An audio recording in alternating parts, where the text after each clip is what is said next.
Hello বন্ধুরা, আশা করি সবাই বেশ ভালো আছেন। এই লোকটি একজন রিটায়ার্ড স্পেশাল ফোর্সের অফিসার। তবে সে তার পূর্বের পেশা ছেড়ে দিয়ে তার সুন্দর একটি পরিবার নিয়ে বেশ সুখের দিন কাটাচ্ছিল। কিন্তু তারই কাছের কিছু লোকজন তার সাথে মারাত্মক রকমের বেইমানি করে বসে আর তাকে ফাঁসিয়ে দেয় মার্ডার কেসে। আর এদিকে তার পরিবারের উপরে চালাতে থাকে কঠিনতম নির্যাতন। আর সে তার জীবনের সব থেকে বেশি ভালোবাসত তার একমাত্র মেয়েকে। মানে বুঝতেই পারছেন, এই ভয়ানক লোকটি যদি জানতে পারে তার পরিবারের সাথে কি ঘটেছে, তাহলে কি ভয়ানক ব্যাপার হয়ে দাঁড়াবে। সে একদিন এসবের সবকিছুই জেনে যায়। আর সে এটাও বুঝতে পারে তার সাথে মারাত্মক রকমের বিশ্বাসঘাতকতা করা হয়েছে। ফলে সে একাই পুরো জেলের মধ্যে ঝড় তুলে দেয় আর সম্পূর্ণ জেলটাই তোলপাড় করে ফেলে।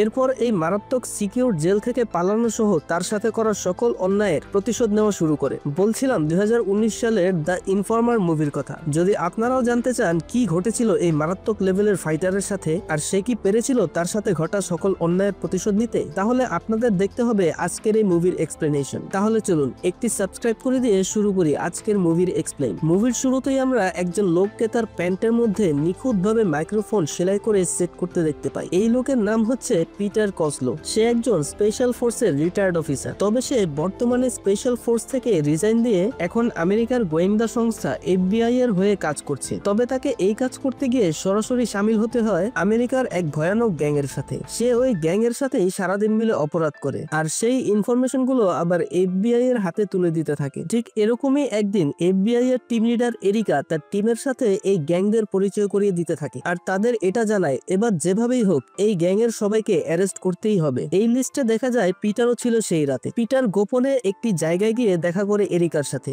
সেখানে এরিকা তার এবারের মিশনের পুরো প্ল্যান তাকে জানিয়ে দেয় আর সেই মোতাবেক তাকে কাজ করার অর্ডার দেয়। সেখানে এরিকা তাকে একটি মোবাইল ফোন ও একটি সিক্রেট মাইক্রোফোন ডিভাইস দেয়। সেই সাথে সে জানায় তার পুরো টিম এই মাইক্রোফোনের সাথে কানেক্টেড থাকবে আর ওই গ্যাং এর আস্তানায় যা কিছুই ঘটবে তার সবকিছু লাইভ শুনে শুনে তারা পদক্ষেপ নেবে। সেই সাথে তাকে একটি সিগারেট দেওয়া হয়। আসলে এই সিগারেটটি তাকে দেওয়ার কারণ হচ্ছে যদি পিটার সেই গ্যাং এর আস্তানার ভেতরে বিপদে পড়ে যায় তাহলে সে যেন বাইরে এসে এই সিগারেটটি জ্বালায়, তাহলে এরিকা তার টিমকে নিয়ে সেখানে পৌঁছে যাবে আর তাকে রেস্কিউ করে আনবে। প্ল্যান মতো পিটার তার গ্যাং এর লিডারের ছেলে কৌশিকের সাথে এয়ারপোর্টে চলে যায় তাদের সাপ্লায়ারের থেকে ড্রাগ কিনে আনার জন্য। ড্রাগ নিয়ে তারা তাদের আস্তানার দিকে ফিরে আসতে থাকে আর এদিকে এরিকাও তার টিম নিয়ে পিটারের গাড়ি ফলো করতে করতে এসে দাঁড়ায় সেই গ্যাং এর আস্তানার সামনে। পিটার ড্রাগ নিয়ে ভেতরে যেতেই সেখানে একজন বায়ার চলে আসে। সে এসেই ওই ড্রাগসের দাম দর শুরু করে, কিন্তু পিটার সেই বায়ারের বডি ল্যাঙ্গুয়েজ ও কথাবার্তা শুনে বুঝে যায় এই মাল কোনোভাবেই বায়ার হতে পারে না। আসলে এখানে আবার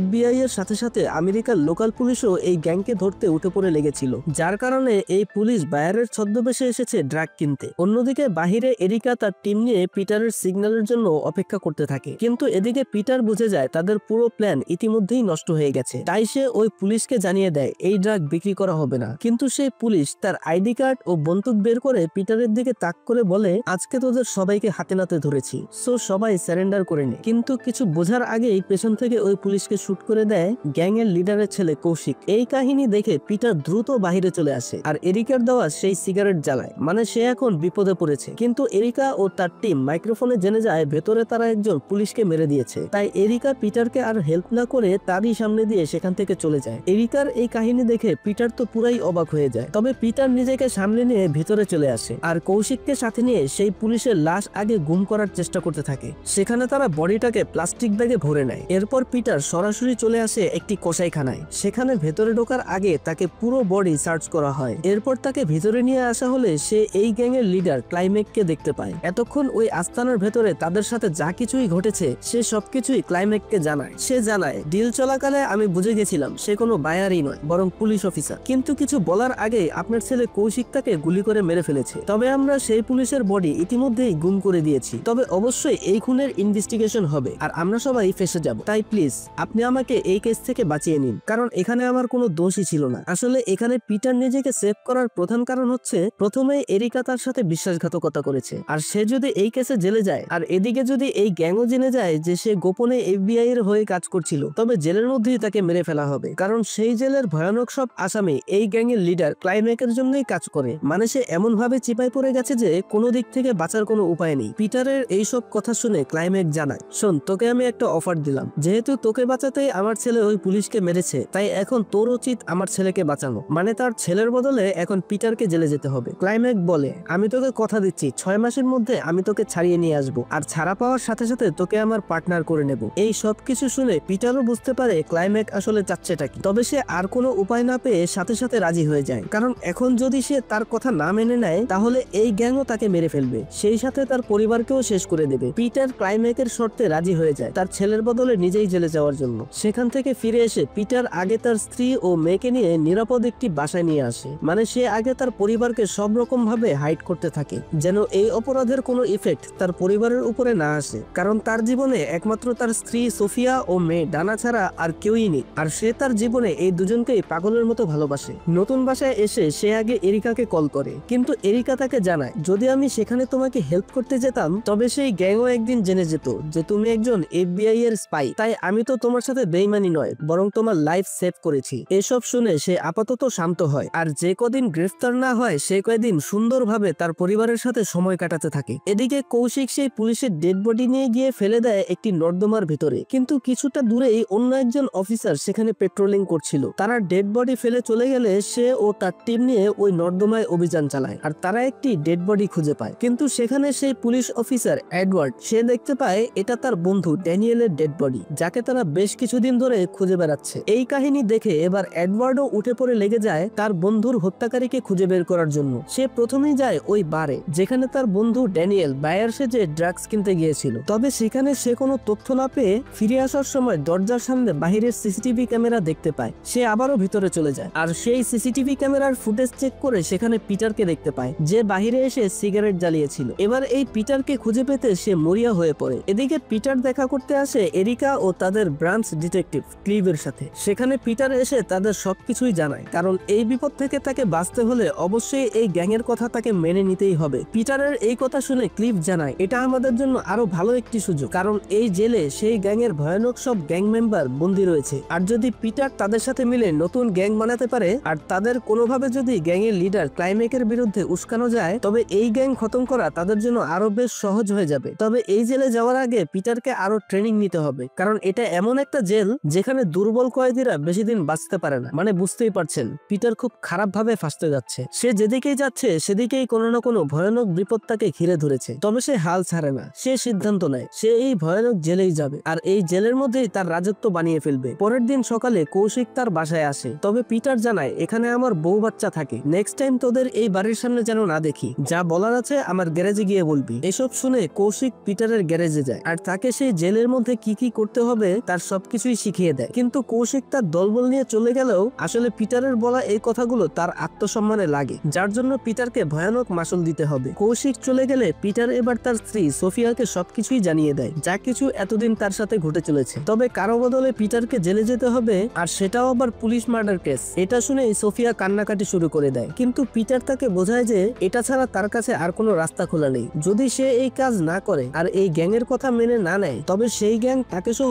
পুরো পরিবারকে মেরে ফেলবে। সোফিয়াকে বুঝিয়ে সে তার একমাত্র মেয়ে ডানাকে নিয়ে একটি ব্রিজের উপরে আসে। সে তার মেয়েকে সাথে নিয়ে শেষবারের মতো এই সুন্দর পরিবেশটি উপভোগ করতে থাকে, আর একটু একটু করে সেই জেলের পুরো ম্যাপ আঁকিয়ে নিতে থাকে। আসলে তারা যে ব্রিজের উপরে বসেছিল ঠিক ওই ব্রিজের নিচেই ছিল সেই জেল। সেখান থেকে বাসায় ফিরে এসে সে পুরো জেলের ম্যাপ নিজের মাথার মধ্যে গেঁথে নিতে থাকে, কোন পয়েন্টে কতগুলো গার্ড আছে, কোন দিকে কোন রাস্তা রয়েছে, এইসব কিছু একটা আনুমানিক ধারণা নিতে থাকে। এরপর সেই রাতে সে এরিকার সাথে দেখা করে আর তাকে জানায় সে যেন একটি চার্জশিট ফাইল করে পুলিশের কাছে জানিয়ে দেয় যে পিটারই আসল খুনি। কিন্তু এরিকা তাকে অন্য একটি বুদ্ধি দেয়। এদিকে এরিকার সাথে কথা বলার সময় তার বাসা থেকে একটি কল আসে। পিটার বাসায় ফিরে যেয়ে দেখতে পায় তার বাসায় এসেছে স্বয়ং সেই গ্যাংয়ের লিডার ক্লাইম্যাক্স। সে জানায় আমি পুলিশকে জানিয়ে দিয়েছি যে তুই আসল হত্যাকারী, আর পুলিশ খুব তাড়াতাড়ি তোকে খুঁজে বের করে তোকে গ্রেফতার করে নেবে। তবে তোর সাথে যে ডিলটা ছিল সেটার যেন হেরফের না হয়, আর যদি এরকম কিছু হয়ে যায় তবে জেলের বাহিরে আর কেউ বেঁচে থাকবে না।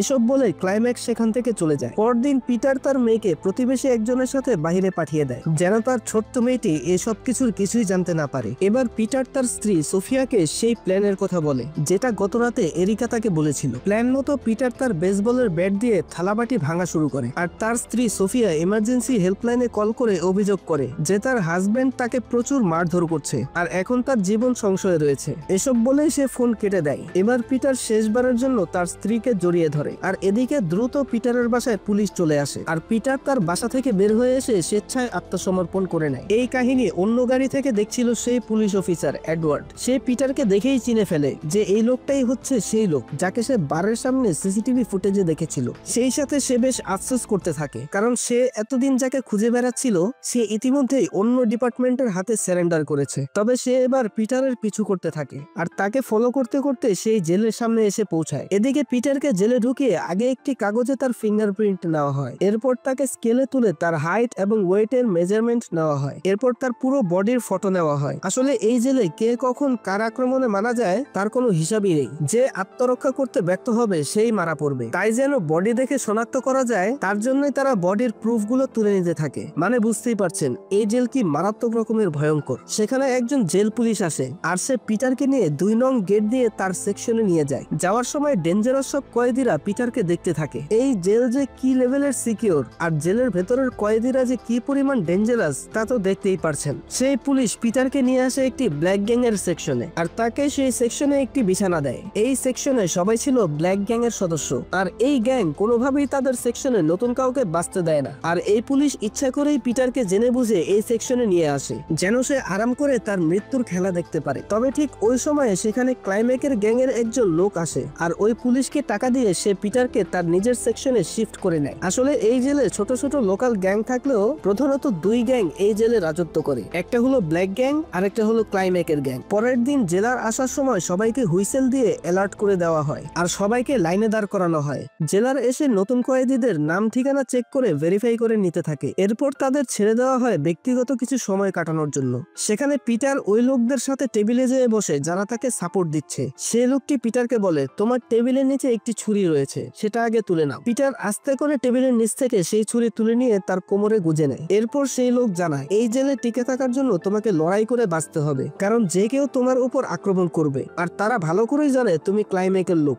বিশেষ করে ব্ল্যাক গ্যাং আমাদের চিরশত্রু, তাই এদের থেকে দূরে থাকবে। এদিকে এডওয়ার্ড পিটারের তথ্য খুঁজতে খুঁজতে সে এসে পৌঁছে যায় FBI এর টিম লিডার এরিকার অফিসে। সে এসে এরিকাকে জিজ্ঞাসা করে, আমি খুব ভালো করে জানি পিটার তোমাদের হয়ে কাজ করে, আর সেদিন আমি সিসিটিভিতে পিটারের সামনে তোমাকেও দেখেছিলাম যেখানে তুমি গাড়ি নিয়ে পিটারের জন্য অপেক্ষা করছিলে। তবে এবার তুমি আমাকে বলো যে আমার বন্ধুর আসল হত্যাকারী কে, কারণ আমি জানি পিটার সম্পূর্ণ নির্দোষ। তাই একজন সরকারি আমলা হয়ে আমাকে এই কেসে আসল হত্যাকারীকে খুঁজে বের করতে সাহায্য করো। এডওয়ার্ড এত কিছু বলার পরও এরিকা সাফ অস্বীকার করে দেয় যে সে পিটারকে চেনে না। আসলে এডওয়ার্ড তো জানে না এরা সবাই মিলে অন্য আরেক প্ল্যান করে বসে রয়েছে। আর এদিকে এরিকাও চায় না পিটার জেল থেকে বেরিয়ে আসুক, কারণ এবার তাদের আসল মিশন হলো জেলের ভেতরেই। সেই রাতে দেখা যায় এরিকা তার ল্যাবে বসে একটি মরা কবুতর নিয়ে এক্সপেরিমেন্ট চালাচ্ছে। সে কিছু চিরকুট লিখে সেই মরা কবুতরের মধ্যে ঢুকিয়ে সেলাই করে দেয় আর সেই কবুতর ড্রোনে লাগিয়ে সেই জেলের ছাদের উপরে ফেলে দেয়। পরের দিন সকালে পিটার ছাদ পরিষ্কার করার জন্য সেই ছাদে উঠে আসে আর সকলের সাথে তাল মিলিয়ে ছাদ পরিষ্কার করতে থাকে।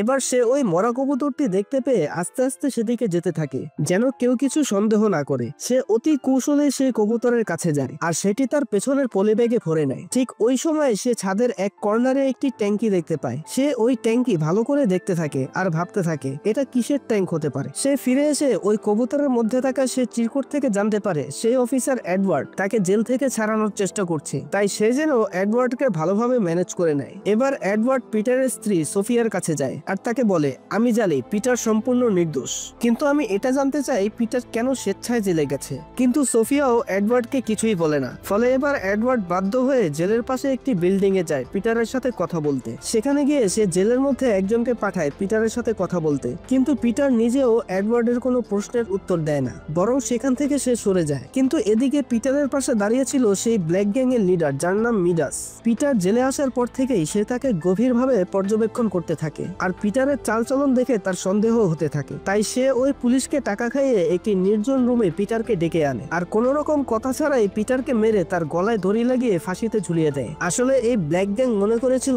পিটার হয়তো তাদের চিরশত্রু ক্লাইম্যাক গ্যাং এর সদস্য, কারণ এই গ্যাং তাদের সামনে দাদাগিরি করা একদমই সহ্য করে না। তাই যেই তাদের সামনে কাটা হয়ে দাঁড়ায় তাদেরকে জেলের মধ্যেই হোক বা জেলের বাইরেই হোক এরা শেষ করে দেয়। কিন্তু যখন পিটার বুঝতে পারে যদি সে সত্যি না বলে তবে সে মারা যাবে, তাই সে এবার ব্ল্যাক গ্যাংকে বলে দেয় যে সে আসলে FBI এর হয়ে কাজ করে আর সে এসেছে ক্লাইম্যাকের গ্যাং এর সবাইকে জেল থেকে ছাড়িয়ে নিয়ে শেষ করে দিতে। দিতে। এসব শুনে এবার ব্ল্যাক গ্যাং এর লিডার মিডাস পিটারকে ছেড়ে দেয় আর সে একদম মৃত্যুর দুয়ার থেকে ফিরে আসে। ছাড়া পেয়ে মাটিতে পড়ে পিটার বারবার শ্বাস নিয়ে হাঁপাতে শুরু করে। এদিকে FBI অফিসে দেখা যায় চিফ ডিটেকটিভ ক্লিফ এরিকাকে জানায় আমাদের যেভাবেই হোক পিটারকে মেরে ফেলতে হবে, কারণ এদিকে পুলিশ উঠে পড়ে লেগেছে আর তারা যদি পিটার পর্যন্ত পৌঁছাতে পারে তবে আমরা সবাই ফেসে যাব। আর এদিকে যদি পিটার মিডিয়ার সামনে সব তথ্য ফাঁস করে দেয় তবে আমাদের ডিপার্টমেন্টের বদনাম হবে আর সেই সাথে আমাদের উপরও চার্জ লেগে যাবে, কারণ আসল হত্যাকারী এখনো বাহিরে রয়েছে। এদিকে আবারও জেলের ভেতরে দেখা যায় সেই ব্ল্যাক গ্যাং এর একজন সদস্য পিটারকে একটি সিগন্যাল দেয়। এটা দেখে পিটার বুঝতে পারে তার জন্য বড় কোনো বিপদ এগিয়ে আসছে।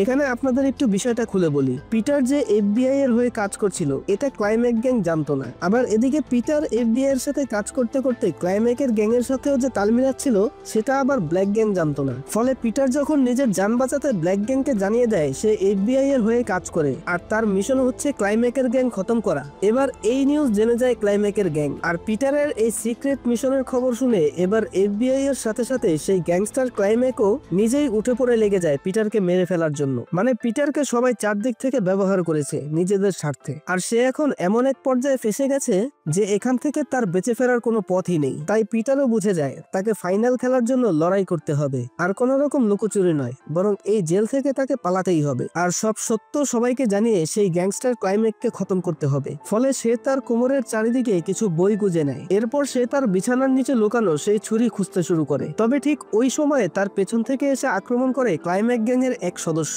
শুরু হয় তাদের মধ্যে কঠিন ধস্তাধস্তি। পিটার বারবার ওই লোকের মাথা মাটিতে বাড়ি দিতে থাকে আর আস্তে আস্তে তাকে কাবু করতে থাকে। তবে এবার পিটার তাকে কায়দা করে মাটিতে ফেলে এমন ভাবে চেপে ধরে যে সে আর নড়তেই পারছিল না। এবার সে আরো জোরে সেই লোকের গলা চেপে ধরলে এবার আস্তে আস্তে সেই লোকটি তার শ্বাস বন্ধ হয়ে মারা যায়। পিটার সেই লোককে টেনে ক্যামেরার সামনে আনতে থাকে যেন সিসিটিভি ক্যামেরাতে গার্ডরা সব দেখে ফেলে আর সম্পূর্ণ জেলের দরজা সিল করে তাদের দিকে এগিয়ে আসে। এবার ভাগ্য পিটারের সাথে সায় দেয় আর সত্যিই গার্ডরা এই কাহিনী ক্যামেরায় দেখে দ্রুত সকল গেট লক করে দেয় আর দুজন সেদিকে এগিয়ে আসতে থাকে। পিটার তার হাতে একটি পেরেক নিয়ে ওত পেতে বসে থাকে আর সেই বদমাশ পুলিশ তার কাছে আসা মাত্রই সে তার উপরে আক্রমণ করে সেই পেরেক তার কানের মধ্যে ঢুকিয়ে দেয়। এবার সে ওই পুলিশকে হোস্টেস করে নিয়ে আস্তে আস্তে ছাদের দিকে উঠতে থাকে। সেখানে আরো পুলিশ চলে আসে। তবে পিটার জানায় যদি কেউ এক পা আগায় তবে আমি একে কেটে ফেলবো। এভাবেই সে ওই পুলিশকে হোস্টেস করে নিয়ে তারই পকেট থেকে চাবি বের করে একটা একটা করে লক খুলে খুলে ছাদে চলে আসে। নিরাপদ জায়গায় এসে সে ভেতর থেকে পুরোপুরি ভাবে লক করে নিয়ে তার কানের ভেতর থেকে সে পেরেকটি বের করে নেয়। এরপর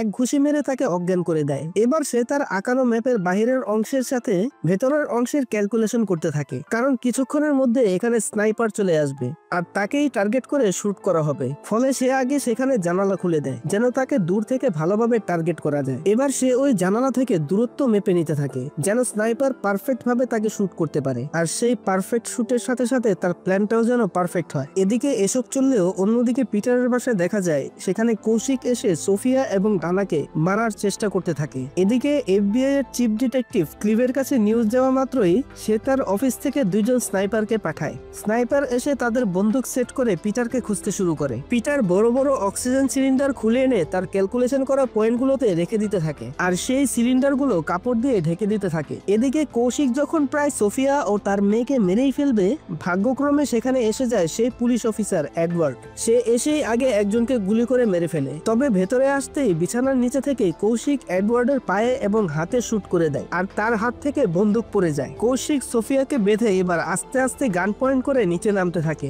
আর এডওয়ার্ডকে খুঁজতে থাকে। নিচে নেমেই সে এডওয়ার্ডকে দেখতে পায় আর তাকে গান পয়েন্ট করে বলে যে আমার পেছনে লাগে আমি তাকে বাঁচিয়ে রাখি না, এখন তোকেও মারবো আর জেলের মধ্যে পিটারকেও মারা হবে আর তোর বন্ধুর আসল হত্যাকারী হলাম আমি নিজেই। তখন সে এডওয়ার্ডকে শুট করার আগেই ভেতরে সোফিয়া নিজেকে ছাড়িয়ে নিতে সক্ষম হয় আর এডওয়ার্ডের গান তুলে নিয়ে এসে পেছন থেকে কৌশিকের পিঠে শুট করে দেয়। কৌশিক গুলি খেয়ে পড়ে গেলেও সেও সোফিয়ার দিকে শুট করে দেয়। তবে এবার এডওয়ার্ড আবার তার গান তুলে নেয় আর সেটি ঘুরিয়ে কৌশিকের খুলি উড়িয়ে দেয়। অন্যদিকে পিটার দেখতে পায় আরো স্নাইপার আসা শুরু করেছে আর সেখানে FBI এর চিফ ক্লিফকেও দেখতে পায়। সে বুঝে যায় যে FBI এর টিম আবারও তার সাথে বেইমানি করেছে আর বেঁচে ফেরার কোনো পথই বাকি নেই। সে ওই পুলিশের পকেট থেকে ফোন বের করে শেষবারের মতো তার স্ত্রীর নাম্বারে কল করে। তবে সেই কল রিসিভ করে তার মেয়ে ডানা। তার মেয়ে কান্না করতে করতে বলে আব্বু প্লিজ তুমি কোথায় আছো, আমাদের কাছে ফিরে আসো, এরা আমাদের খুবই মেরেছে আর আম্মুকেও গুলি করে দিয়েছে। এসব শুনেও পিটারের আর কিছুই করার নেই, কারণ একটু পরে সেও মারা যাবে স্নাইপারের গুলিতে। সে তার মেয়েকে বোঝায় যে তোমাদের কিচ্ছু হবে না, আমি দ্রুত তোমাদের কাছাকাছি চলে আসছি। এরপর সে কলটি কেটে দেয় আর এবার ওই পুলিশকে টেনে তার কাঁধে তুলে নেয় আর স্নাইপারের নিশানা বরাবর দাঁড়িয়ে স্নাইপারকে অ্যালার্ট হওয়ার সুযোগ করে দেয়। এরপর সে তার ইউনিফর্ম খুলে পুলিশের গায়ে আর পুলিশের ইউনিফর্ম খুলে নিজের গায়ে পরে নেয় আর ঠিক আগের মতোই সে পুলিশকে পেছনে কাঁধে তুলে নিয়ে এমন ভাবে অভিনয় করতে থাকে যেন দূরে থেকে মনে হয় সে পুলিশের উপরে অ্যাটাক করেছে। এবার তার প্ল্যান কাজেও আসে। সেই স্নাইপার দূরে থেকে এই কাহিনীগুলো স্কিউবে দেখে ফেলে আর শুট করার জন্য ট্রিগারে আঙুল দেয়। এবার জীবনের সকল মায়া ভুলে পিটার তার চোখ বন্ধ করে নেয় আর নিজেকে সঁপে দেয় ভাগ্যের হাতে। স্নাইপার সুদূর থেকে এক শট নিলে সেই বুলেট এসে ওই পুলিশের মাথা উড়িয়ে দিয়ে পিটারের রাখা সেই অক্সিজেন সিলিন্ডারে গিয়ে লাগে। এরপর সে পুলিশকে ছেড়ে দিয়ে নিচের বাংকারে আশ্রয় নেয় আর বুলেট লাগার সাথে সাথেই সেখানে এক বিশাল বিস্ফোরণ হয়। ফায়ার সার্ভিস এসে পুরো এরিয়া নিয়ন্ত্রণ করে নেয় আর পরিবেশ শান্ত হলে তারা আগুনে পুড়ে যাওয়া সেই পুলিশের ডেড বডি বের করে আনে। তারা ভাবতে থাকে এটাই হয়তো পিটার, কারণ তার পুরো শরীর ঝলসে গেছে,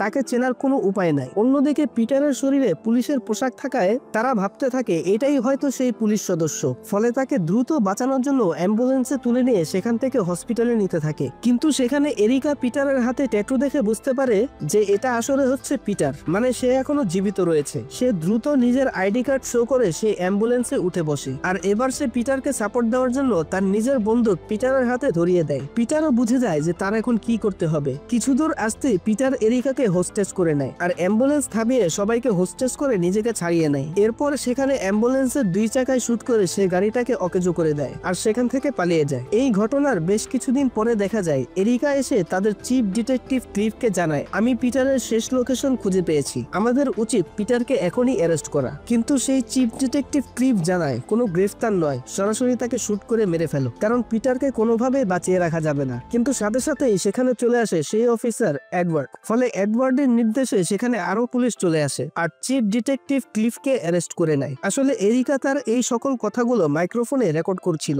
আর এই কথাগুলো লাইভ শুনছিল সেই অফিসার এডওয়ার্ড। আর এভাবেই পিটারের সাথে করা কঠিন লেভেলের বেইমানির প্রমাণ সহ ক্লিফকে তুলে দেওয়া হয় পুলিশের হাতে। এই ঘটনার 1 সপ্তাহ পরে পিটার দেখা করতে আসে তার স্ত্রী সোফিয়া ও মেয়ে ডানার সাথে। কিন্তু সেখানে চলে আসে সেই অফিসার এডওয়ার্ড। সে এসে পিটারকে জানায়, তুমি এখানে তোমার স্ত্রীর সাথে দেখা করতে পারবে না, কারণ পুরো এরিয়াতে FBI এর লোকজন তোমাকে ধরার জন্য বসে রয়েছে। সে পিটারকে একটি পাসপোর্ট দিয়ে জানায়, তুমি লন্ডনে চলে যাও, সেখানেই তোমার স্ত্রী ও মেয়ে ডানাকে পেয়ে যাবে, আমি নিজে তোমার ফ্যামিলির দায়িত্ব নিয়ে নিলাম। ফলে বাধ্য হয়ে পিটার আমেরিকা থেকে সারা জীবনের জন্য গায়েব হয়ে যায়। আর এখানেই এই মুভি সমাপ্ত হয়। মুভিটির এক্সপ্লেনেশন কেমন হয়েছে তা কমেন্ট করে জানাতে ভুলবেন না। খুব দ্রুতই আসছে অস্থির আরো এক মুভির এক্সপ্লেনেশন। সে পর্যন্ত ভালো থাকবেন, সুস্থ থাকবেন, ধন্যবাদ।